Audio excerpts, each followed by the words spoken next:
เนาะหรือว่ามาอัปเดตทางครอบครัวอ้ายมือเนาะพี่น้องเอ้ยตัดภาพมาบัดนี้พี่น้องเอ้ยเฮือนเพิ่นเนาะสภาพเฮือนเก่าหลังคาเก่าเพิ่นพี่น้องนี่ก็ได้ม่างไปทีเรียบร้อยเนาะสงสัยเพิ่นม่างแต่เช้าเนี่ยเดี๋ยวจะเข้าไปสอบถามเพิ่นก่อนพี่น้องเอ้ย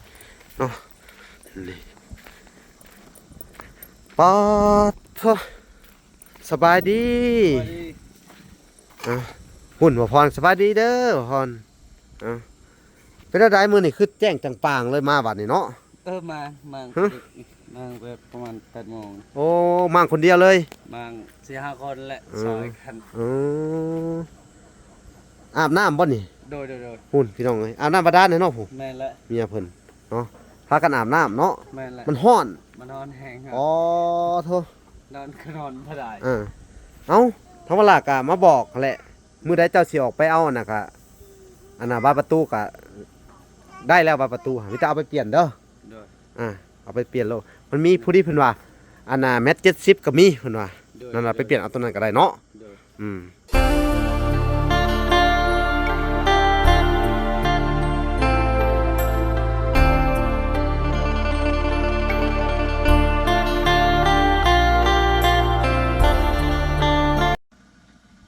อ้าวโอเคพี่น้องเอ้ยเนาะกับสบายดีพ่อแม่พี่น้องเนาะเบิดสู่คู่สู่คนพี่น้องเอ้ยเนาะการยินดีเข้าสู่ช่อง YouTube เบาละสายบุญคุณธรรมคือเก่าพี่น้องเอ้ยเส้นเก่าเส้นเคยพี่น้องทักทายสบายดี FC ทางฝั่งไทยและ FC ทางฝั่งลาวและ FC ทางต่างประเทศเด้อพี่น้องเอ้ยเนาะมื้อนี้ทางวลากะเขามาเยี่ยมมายามเนาะหรือว่ามาอัปเดตทางครอบครัวอ้ายมือเนาะพี่น้องเอ้ยตัดภาพมาบัดนี้พี่น้องเอ้ยเฮือนเพิ่นเนาะสภาพเฮือนเก่าหลังคาเก่าเพิ่นพี่น้องนี่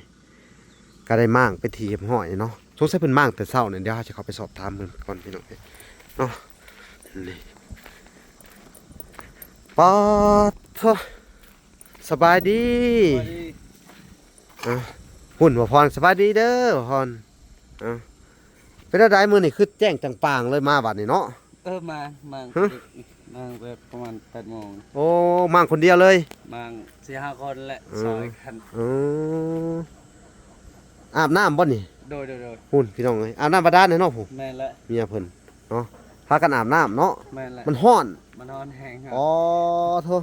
นอนก็นอนบ่ได้เอ้าธรรมลากะมาบอกแหละมื้อใดเจ้าสิออกไปเอาน่ะก็อันน่ะบานประตูก็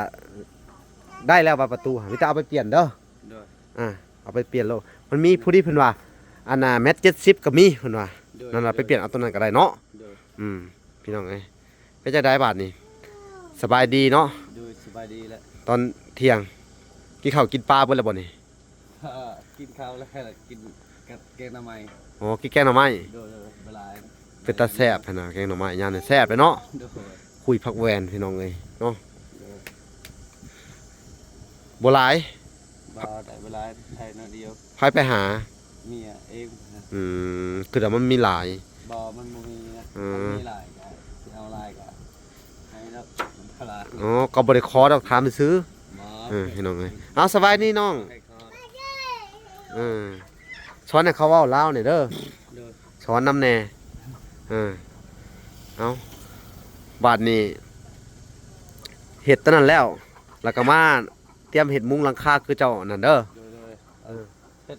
ตัวนี้เลยเฮ็ดต่อธรรมดาแล้วพี่น้องเอ้ยฮะเอาสิเฮ็ดต่อธรรมดาก่อนแบบอ๋อเฮ็ดหัวโดยเฮ็ดหัวปลูกพังเนาะโดยแล้วตอนนั้นจังเฮ็ดต่อตัวนี้อีก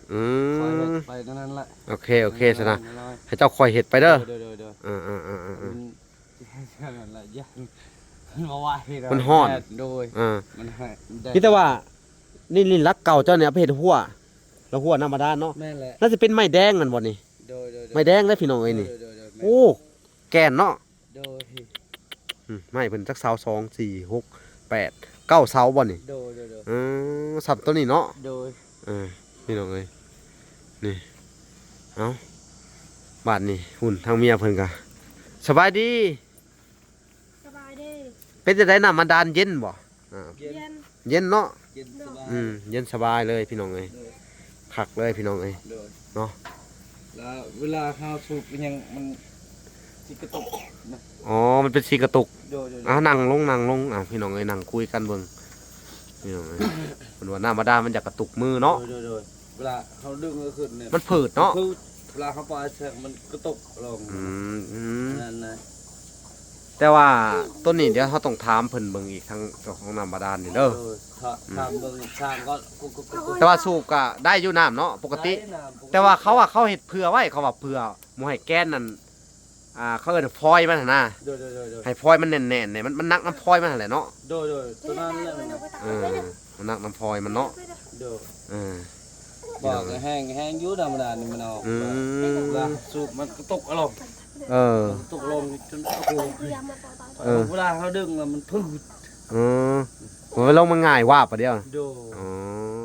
พลอยมันเป็นน้ำพลอยมัน โดย พลอยมันนั่นน่ะ เวลาเขาสูบมันประสานตัวนั้นก็สูบพอดีเอาขุดเบิ้ล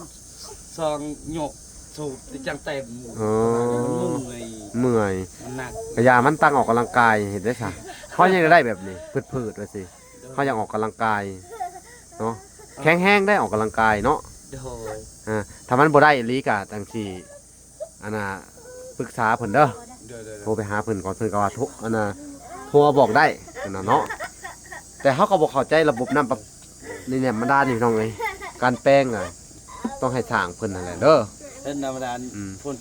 นี่บอลนี่บอลเฮือนแม่เท่าเฮานี่ก็ มันมอน 32 เมตรคือกัน นะ แล้วสูบมอนมันออกแห้งป๊อดแห้งก็แห้ง นะ เล่นแคมทางนี่ เออ ตอนนี้เห็นแล้วกลัว เพื่อน2 3หลังหั่นบ่ โดย เพื่อนไม่เท่าเจ้านั่นหั่นเนาะ โดย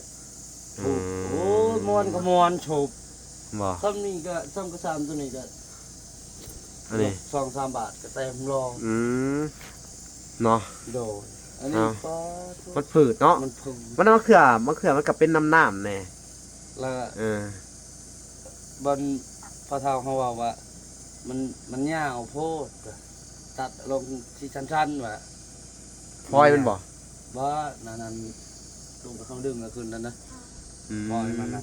ตัดชีประมาณ เออ 3 ต่อเขาว่าใช่ บ่ ก็ได้นักกว่าสูง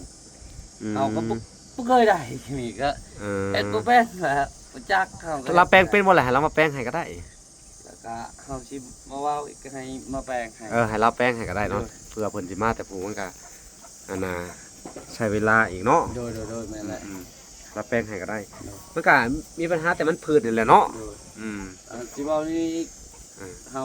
ว่าเอานี่ก็เฮาก็บ่มีเงินก็ให้เจ้าให้เงินก็เส้นหนึงก็ใส่น้ำมันรถ อ๋อ บ่มีเงินนะ โอ้ ทันบ่ได้ยานั่นนะ ได้เดี๋ยวเฮาสิให้อีก100,000 โด เนาะ ย มื้อใดแหละ ยัก เอ้ามีแต่ว่า เวลาว่างๆก่อน ว่างๆก่อนให้เจ้าพร้อมก่อน เวลาเฮาออกเฮาสิโทรมาบ่ โอเค ฮาก็มีเบอร์แหละ ได้เฮาสิไปให้อยู่พุ่นเด้อ โดย บ่ยากดอกเด้อ โดย พี่น้องเอ้ยเนาะเพราะว่าทางวลาก็ยังมีงบเก่าเพิ่นอยู่พี่น้องเอ้ย โดย สิได้ใช้ของอันอ้ายเพิ่นนั่นแหละทางอเมริกาแหละพี่น้องเอ้ยเนาะ โดย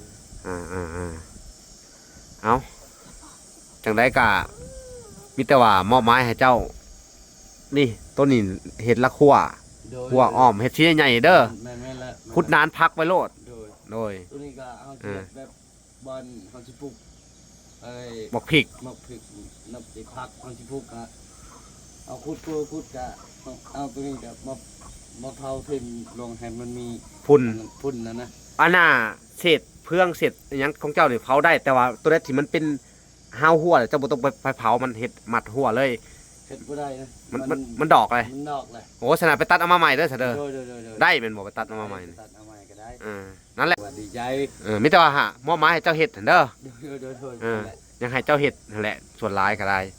เนาะ อยากเฮ็ดคือกันนั่นแหละใจบ่อยากได้ก็อยากได้เฮ็ด เออ เฮ็ดให้มันถึกใจหมู่แน่ เออ วันที่ใดบ่ถึกใจก็ให้บอกเฮาก็บ่ฮู้จักคือกันก็เฮ็ดนั่นนะ วิธีการเฮ็ดหัวเฮ็ดสวนนี่ได โดย เขาบ่เคยเฮ็ดบ่หรือได บ่เคยเฮ็ดก็เฮ็ดเถื่อยานมันบ่ถูกต้อง ก็ ใช้ตาของมันนะ เดี๋ยวเฮาก็สิมาติดตามนํถ้าจะเฮ็ดอันบ่เป็นก็ประเภทอันนี้แหละปลูกพังนี่แหละเด้อ โดย ปลูกหมักพริกหมักเขืออหยังไปให้มันได้อยู่ได้กินเนาะ โดยแม่นแหละ นั่นแหละ สู่ต่อไปนั่นแหละ โดย จักสิเฮ็ดจังไดบัดนี่พี่น้อง คน เอ้ย เฮาก็ต้องทุกข์ก่อนที่จังฮู้จัก นั่นแหละ บ่ได้ทุกข์แกมันมีแต่บ่ได้เว้าแบบมันมีแต่เชื่อแม่พ่อก็มันมี บ่ได้ทุกข์คันบ่มีคือเฮาคนตกแล้วนี่เดี๋ยว นั่นว่าแหละจังว่า เดี๋ยวเคย ทุกสิ่งทุกอย่างเท้าบ่ทุกข์อันน่ะเฮาอยากสนุกมันก็เป็นไปบ่ได้ โดยแม่นแล้ว อยากสนุกหลายก็บ่เฮ็ดหยังเลยก็เป็นไปบ่ได้อีก โดยแม่นแล้ว แม่นบ่เลย แม่นแล้ว ก็มีแต่ว่าอันน่ะให้เจ้าสู่ต่อไปและเฮ็ดต่อไปเด้อ โดย คือผู้ใหญ่เพิ่นช่วยก็ โดย ช่วยอยากให้เจ้ามีความรู้เนาะ แม่นแล้ว หรือว่าบอกให้มีทิศทางเนาะ โดย คือการช่วยเหลือในพื้นฐานการเฮ็ดเฮือนเฮ็ดชานให้อยากมีบ่อนอยู่อาศัยแม่นบ่ แม่นแล้ว ช่วยให้ สบาย บ่ให้ฝนตกบ่ให้ฝนหัวใส่หัวเนาะ แม่นแล้ว ก็โอเคแม่นบ่เลย โอเคแล้วครับดีใจภูมิใจแล้วมึงช่วยเหลือกัน เนาะ เฮ็ดให้คอยทนความทุกข์ อืม ก็ดีใจเฮา ดีใจแม่นบ่ ดีใจแหละ ก่อนอื่นว่าก็ต้องขอบคุณผู้ใหญ่เนาะทุกคนที่ช่วยมาได้ส่องบ่ล่ะเนาะกับทางอันเมตู USA เนาะแล้วก็ทางไอดอลเนาะจากทางอเมริกาแล้วก็ทางอ้ายเพิ่นบ่ออกสื่อออกเสียงเนาะทางอเมริกาคือกันอีกคนนึงพี่น้องเอ้ยเด้อ โดยแม่นแหละ แล้วก็ทางอันแม่ทนแก้วเนาะ โดย ชื่อส่งเสือให้จุเจ้าเด้อ แม่นแหละ เนาะทางแม่ตู้เพิ่นก็ได้ชื่ออันนั้นแหละเป็นประเภทที่นอนสาดมุ้งหมอนเนาะ โดย หมอแหกอิหยังแล้วก็ถ้วยเนาะ แม่น ชามเนาะ โดย แล้วก็ถังเนาะ โดย จอนามาด้านให้ทำแม่ตู้ก็ได้แม่ตู้ USA พี่น้องเอ้ยเด้อ โดย เนาะก็ต้องขอบคุณผู้ใหญ่ในฐานนี้ถ้าบ่มีเพิ่นเนาะ โดย ถ้างั้นบ่ล่ะก็อันน่ะบ่ได้ซอยสู่เจ้าได้ถึงขนาดนี้เนาะ แม่นแหละ อาศัยเพิ่นอย่างเดียวเด้อ โดย เอาอดเอาเด้อ โดย สู้ๆก่อน เนาะ แม่แหละ นี่แหละพี่น้องเอ้ยมาติดตามเบิ่งเนาะทางไอ้หมื่นเฮ็ดถ้วยส่วนต่อไปเนาะพี่น้องเอ้ยเนาะเงินชานเพิ่นกาเรื่องไม้ก็เอาขึ้นไปเฮ็ดเช่นอิหยังเลยเด้อเฮ็ดและก็ โดย ก็ออกคือตามใจเจ้าอันน่ะ โดย เฮ็ดแต่ว่าเบิดงบเบิดแหละ โดย บ่มีแล้วพี่น้องเอ้ยทางงบของอันไอ้หมื่นก็ได้ที่ว่าจะเกาะแอมมันน่ะให้เพิ่นทั้งตารางอะเนาะ โดย อย่างน้อยก็ได้มุ้งเนาะ โดย มุ้งแล้วก็ใส่เสาใส่เด้อ โดย เรื่องของอันว่าสิเฮ็ดเป็นเตียงมันยังขึ้นหามันถ่าไปก่อนเนาะ โดย มีแต่ว่าเจ้าคือแบบใดเจ้าก็เฮ็ดไปตามสไตล์ของเจ้าแหละเด้อ โดยแม่นแหละ ตามใจเจ้ามักเนาะปลูกเรือนตามใจผู้อยู่เนาะ โดยแม่นแหละ ปลูกอู่ตามใจผู้นอนพี่น้องเอ้ย โดย เนาะคือบางคนก็ว่าเฮ็ดหน้าต่างให้แน่แต่เพิ่นมันมักว่าซี่เนาะ โดยแม่นแหละ มักแบบปิดทึบเลย ปิดตึบเลยได้เฮา สบายใจเลย พาพ่นก็ไม่ได้ประหยัดแบบนั้น เออ เขามักแบบนั้น วันนี้คนที่เขาอันหวังดีกับแบบนี้ความหวังดีของเพิ่นก็ได้ โดย เพิ่นก็ว่าอยากให้เจ้า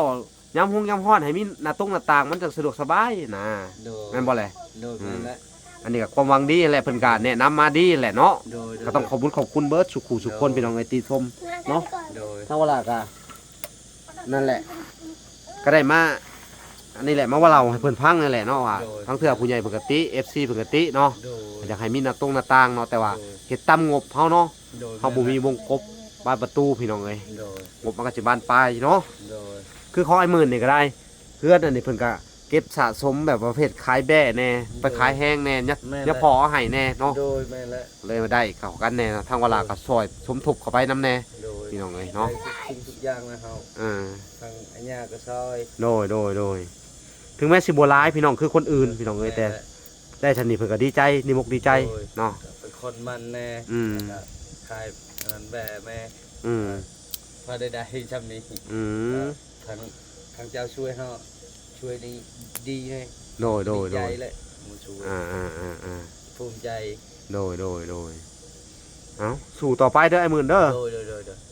คำว่าเจ้าเฮ็ดชวนเห็นแล้วค่ะขมุยเบี้ยมีหยังก็อยากได้เบี้ยหยังก็บอกเด้อ โดย เขาจะมาติดตามเบิ่งใหม่อีกเนาะ